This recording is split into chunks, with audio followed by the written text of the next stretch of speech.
Brian has bought a whole bunch of companies all around the country, I think, haven't you? We have. We've taken advantage of some great opportunities over the last few years. We think since 2001, most especially, the industry's been in a total upheaval. So we've had an opportunity to buy some real big brands. We bought Amlings in Chicago. We bought Lair's in Denver. We bought Fallon's in Raleigh, North Carolina. Jenny's in Tampa. French Bouquet in Las Vegas, just to name a few, Piccolo's in Omaha, Nebraska. So really we've had a great opportunity because of the way the economic situation has been to be able to survive with some of these companies. I think most of them were headed down a path of total extinction, and I think we've been able to take our buying power and be able to keep them alive. And they were essentially retail chains, weren't they? Absolutely. Yeah, at one time Lair's had 18 stores in Denver. Jenny's was an icon in Tampa. Fallon's had many stores throughout North Carolina. So a lot of these were some of our most favored top 10 operations in the country. And after Gerald Stevens got a hold of some of them, and after maybe in Amling's case, 6 generations, where people seem to lose interest after 130 years. Go figure. Great opportunities. We started in Scranton, Pennsylvania. We operated with one store until I graduated from college. I graduated from Bucknell up in central Pennsylvania, and when I got out of there, I started on my own. My dad didn't want anything to do with me, which was smart. And I ended up opening 7 retail stores, or buying 7 retail stores by the time I was 23. So in a year and a half after graduation, I had collected 7 retail stores, doing at that time, probably $2.5 million collective dollars. So it gave me a great opportunity to deal with multiple branch locations. I had 72 employees. Very unusual, quick learning curve.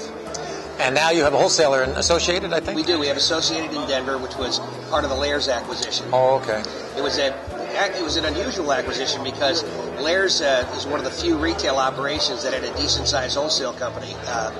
Most times they're done just as a sort of almost a fake deal. To get wholesale. Exactly, and this was not a fake deal. I mean, this was a real wholesale house, yeah. $3 million in annual outside sales. If you counted what Lair's themselves bought, it would be a $5 million wholesaler. So we really thought we're not just going to come in and forget about this tremendous benefit of the wholesale operation. We're going to try to run it independently. We were kind of shocked, though, that the local competition still wanted to buy from competitors on the retail side, but apparently the Lair's had worked that out for many decades, and it worked out very successfully. Wow. So where do you see, putting a 10-year hat on, where wholesaling and retailing, where are they? Well, I'll start with the retail side of it, because if you go to the retail side, just rough numbers, we had 35,000 retail front doors in 93. Right now, estimates are we've got about 15,000.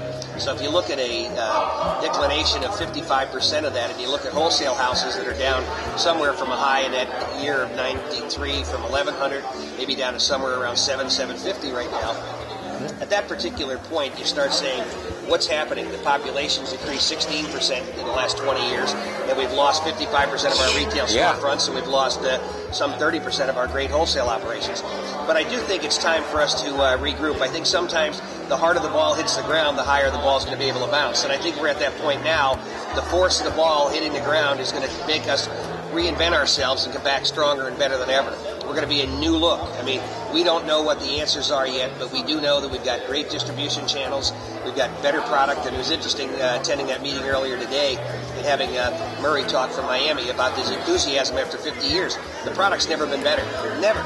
I mean, quite honestly, you can go back to the best years of the local growers anywhere in the United States, and you're never going to find the quality of product that's out there to us right now. We just have to figure out how to market and tell our story. Yeah, and make your money on it. Yeah, tell a story. I mean, we've got a great story to tell. We've never had an easier time of getting distribution. From your trucking companies that have been some of the pioneers in doing it to your companies. I started out with E.G. Wing, many decades ago. No way. When I was just a kid, I mean, we were E.G. Wing was bringing in product from us from Columbia directly.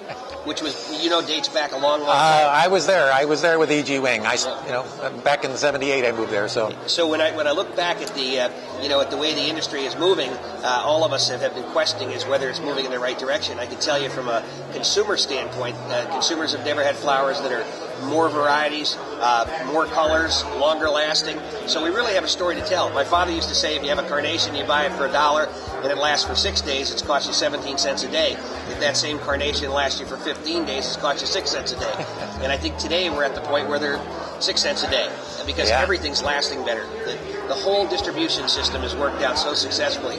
So instead of focusing on the negative, what I'm trying to say is I think we've already been beaten up long enough by market conditions. I think at this point, to get the ball to bounce higher, we have to focus on the fact that we have reached bottom, and we're gonna have a really good resurgence, I believe, again. Interesting perspective. Teleflora FTD, those guys, where do you see them in 10 years? I think that they have probably been the single biggest travesty to the industry right now.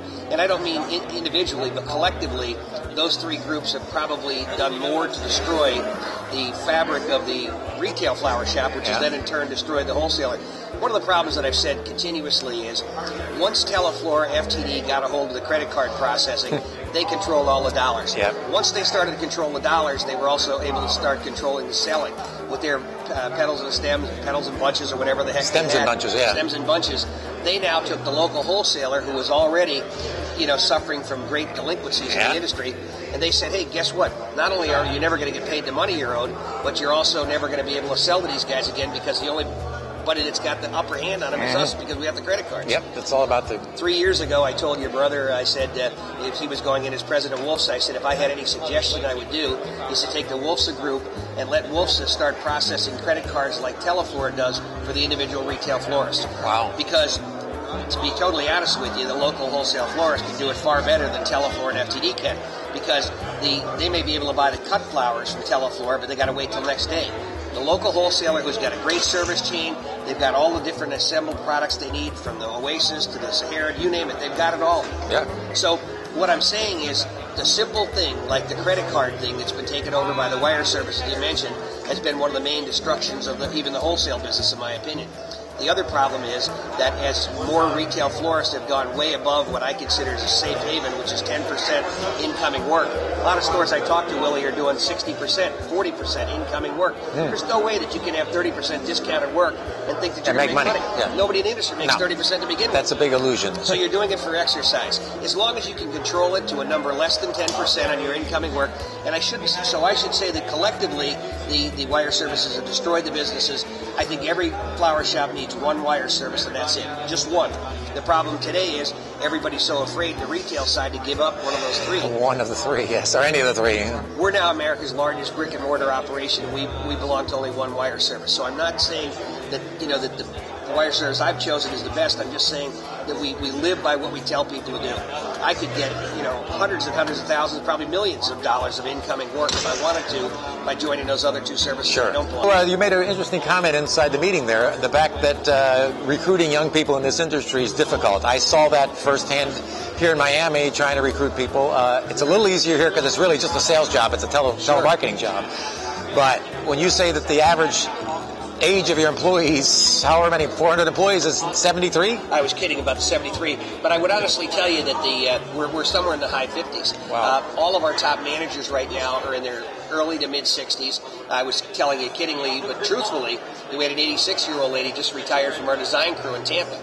The problem that I'm having is not only are they wonderful employees, but they're getting left with more stress than ever before, because as the markets become more difficult to work in, people have never been more stressed. All the people who have been with me for 30 years or more are all saying, this is unbelievable. We've never worked harder. Yeah. So what I'm trying to figure out is how to get some regenerated new blood in there that can help do a lot of the difficult physical jobs. Yeah. I mean, I'm looking for the people from here up. I've got a load of employees that can work from here up better than anybody will ever. I got to work from the shoulders down is what I'm trying to find. So I need people in their 20s, I need people in their 30s that are going to come into the industry and are going to stay for another 40 or 50 years. The problem is, if you look around any Wolf's convention, SAF, nobody. I mean, we are the gray hair generation. The fortunate thing is, I have two children, one's 24, one's 21. I hope that they will join the business. My 24-year-old is running a golf course that I own also, so he's in the business. He's just not directly in the flower business. But my hope is that he and my daughter will be able to jump in. And one of the things that was said this morning in the Wolf's meeting was, those people may be able to attract people their own age. If you get some 21 and 24-year-olds, maybe they can bring them in. And they speak a different language than we do. Yeah. But there's been adversity, and wherever there's adversity, there's advantage right around the corner. I always tell everybody we can turn adversity into advantage. And I'll give you one quick story before we leave. But when we bought Lairs in Denver 3 years ago, which was an icon in the industry, they were losing $1.5 million in the preceding 12 months. Yeah. So we went in with $125,000 a month negative cash flow. And to be totally amazing, our second full year, which was this past year, 2012, we turned that into an $800,000 positive cash flow. Wow. So when people go in and say, well, Lair's is dead, Lair's will never revive it, I don't believe that's that. That's not true. It's not. All it needed was some new outlook, and it needed some new energy and some positive energy, and it's still performing fabulously even in 2013. Wow. So that's a real number. Well, I wish you good luck, and thank you for giving me this time. You'll see it on Flowers and Scents. Always a pleasure. All right. Thank you. Thank you, Williee.